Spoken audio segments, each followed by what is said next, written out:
एक ओंकार सतनाम करता पुरख निरभौ निर्वैर अकाल मूरत अजूनी सैभंग गुर प्रसाद जप आद सच जुगाद सच है भी सच नानक होसी भी सच। वाहिगुरु जी का खालसा वाहिगुरु जी की फतेह। Dear students, in this video I am going to cover the topic material अगला प्रिंसिपल है हमारा। हमने 7 प्रिंसिपल्स कर लिए थे, 8वां प्रिंसिपल करने जा रहे हैं, that is conservatism principle. This is very important. Conservatism principle is very important. Conservatism principle का दूसरा नाम है प्रूडेंस। इसके रिलेटेड पेपर में क्वेश्चन आता ही होता है। तो प्रूडेंस कहता है, इसको हम प्रूडेंस कहता है कि अगर तुम्हारे को उम्मीद है ना, कंजर्वेटिज्म प्रिंसिपल है, उम्मीद है कि फ्यूचर में प्रॉफिट होगा, वो नहीं शो करना, पर उम्मीद है कि फ्यूचर में लॉस होगा, वो शो करना। सो एंटीसिपेटेड मीन्स उम्मीद वाले। Anticipated is the word for उम्मीद। Anticipated profits are not shown means जिनकी उम्मीद है होंगे वो नहीं शो करने, पर anticipated losses are to be shown in the books of account. Anticipated losses are to be shown in the books of account, ये शो करने, और एंटीसिपेटेड प्रॉफिट्स हमने बिल्कुल भी शो नहीं करने। So this is basically which principle? Conservatism principle. Conservatism principle का दूसरा नाम है प्रूडेंस। सो अब कंजर्वेटिज्म प्रिंसिपल के ऊपर एक क्वेश्चन आ जाता है, closing stock is valued at cost price और market price whichever is less. तो बेसिकली बच्चे उसका क्या लिख देते हैं? Historical cost principle. गलत लिखते हैं उसका रीज़न। मींस ये जो सी लाइन है ना, closing stock is valued at as cost price और market price whichever is less, तो इसमें कंजर्वेटिज्म प्रिंसिपल लग रहा है। सपोज स्टॉक मैंने खरीदा था जिसकी मैंने कॉस्ट प्राइस थी मेरे पास, तो क्लोजिंग स्टॉक की वैल्यू है 80,000 और इसकी आज की डेट में मार्केट वैल्यू है, मींस ये स्टॉक जो सा मेरे पास बच गया और इसी की मार्केट वैल्यू है मेरे पास 70,000। 80,000 का खरीदा था, 70,000 का रह गया। बच्चे कहते हैं हम उस पर लिखेंगे ओरिजिनल वैल्यू पे, कॉस्ट वैल्यू पे हिस्टोरिकल कॉस्ट प्रिंसिपल कहता है। नहीं, इसमें लग रहा है कंजर्वेटिज्म प्रिंसिपल। ये बिजनेस ट्रांजैक्शन है ना, स्टॉक मींस नॉर्मल, वो एसेट्स था, मींस वो हमारा जो सा था बिल्डिंग था, उस वो बिजनेस ट्रांजैक्ट मींस वो है नहीं कि deal means repurchase and resale के लिए खरीद रहे। ये स्टॉक हम परचेज एंड मींस रीपरचेज, फिर उसके बाद सेल, ये प्रोसेस चलता जाएगा। पर जो बिल्डिंग खरीदी है, बिल्डिंग में कंजर्वेटिज्म प्रिंसिपल हमने इसलिए नहीं लगाया क्योंकि हमारी बिल्डिंग जो सी है वो हमने for the purpose of resale के लिए नहीं खरीदी हुई। इसमें हिस्टोरिकल कॉस्ट प्रिंसिपल ही लगा। हिस्टोरिकल कॉस्ट प्रिंसिपल क्या कहता है? हिस्टोरिकल कॉस्ट प्रिंसिपल कहता है कि जो उनसे आप एसेट्स हैं, जैसे बिल्डिंग है, जिस वैल्यू पे खरीदा उसी पे शो करेंगे। पर कंजर्वेटिज्म प्रिंसिपल क्या कहता है कि हमने एंटिसिपेटेड लॉसेस शो करने हैं।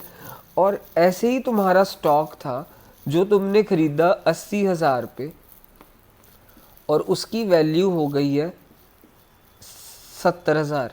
बेसिकली यहाँ पे दोनों प्रिंसिपल ही लग रहे हैं। मींस क्लोजिंग स्टॉक खरीदा और उसकी आज मार्केट वैल्यू 70,000 हो गई, मींस कम हो गई है, वो वैल्यू तो शो करनी है, यानी अगर बढ़ जाती है ना तो नहीं वो शो करनी। यही हमारा कंजर्वेटिज्म प्रिंसिपल है।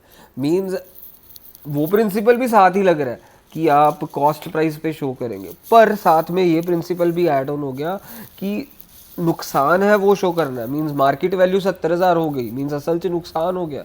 मींस असी हुण क्लोजिंग स्टॉक नूं 80 ते नहीं शो करांगे, किंदे ते शो करांगे 70 ते।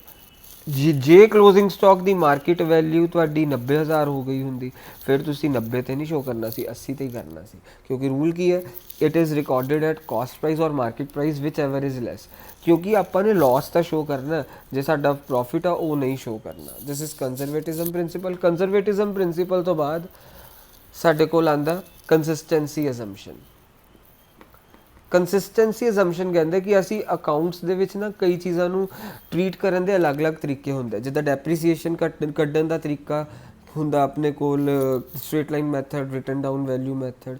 ਮੀਨਸ ਜੇ ਅਸੀਂ ਜੋ ਵੀ ਇੱਕ ਵਾਰੀ ਚੀਜ਼, ਜੋ ਵੀ ਮੈਥਡ ਇੱਕ ਵਾਰੀ ਅਡਾਪਟ ਕਰ ਲਿਆ ਨਾ, ਮੀਨਸ ਕੋਈ ਵੀ ਅਕਾਊਂਟਿੰਗ ਰੂਲ ਇੱਕ ਵਾਰੀ ਫੋਲੋ ਕਰ ਲਿਆ, ਅਸੀਂ ਇਹ ਨਹੀਂ ਕਿ ਅਗਲੇ ਸਾਲ ਬਦਲ ਦਾਂਗੇ। या उस तो अगले साल बदल लांगे। We have to be consistent in following the accounting rules and regulation. Means ਜਿਹੜੇ ਅਸੀਂ रूल्स फॉलो कर ले वी कांट चेंज। मीन ਹੁਣ ਇਹਦੇ ਲਿਖਣਾ ਕਿਵੇਂ ਤੁਸੀਂ ਕੰਸਿਸਟੈਂਸੀ ਦੇ ਵਿੱਚ, the principle suggests business should follow the rules, methods and policies adopted once consistently for a reasonable period to make the accounting results useful. So this suggest है कि suggest करता है rules, method and policy adopted once are to be followed consistently for a reasonable period, means ताकि हमारा एक जो सा result है अकाउंटिंग रिजल्ट्स मीनिंगफुल हो। मीन्स अगर हम अपने रूल्स ही बदली जाएंगे ना तो वो रिजल्ट्स मीनिंगफुल नहीं होंगे। सो हमारे दो प्रिंसिपल्स इसमें मैंने कवर करे, कंजर्वेटिज्म प्रिंसिपल, कंसिस्टेंसी। मैं फिर बता रहा हूँ कंजर्वेटिज्म प्रिंसिपल और बच्चे हिस्टोरिकल कॉस्ट प्रिंसिपल में कंफ्यूज हो जाते हैं।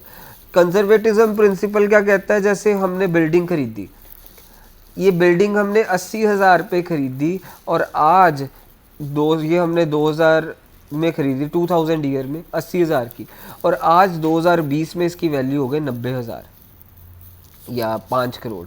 तो हम किताबों में किस पे लिखेंगे? हिस्टोरिकल कॉस्ट कंसेप्ट क्या कहता है, at the cost price we have to record.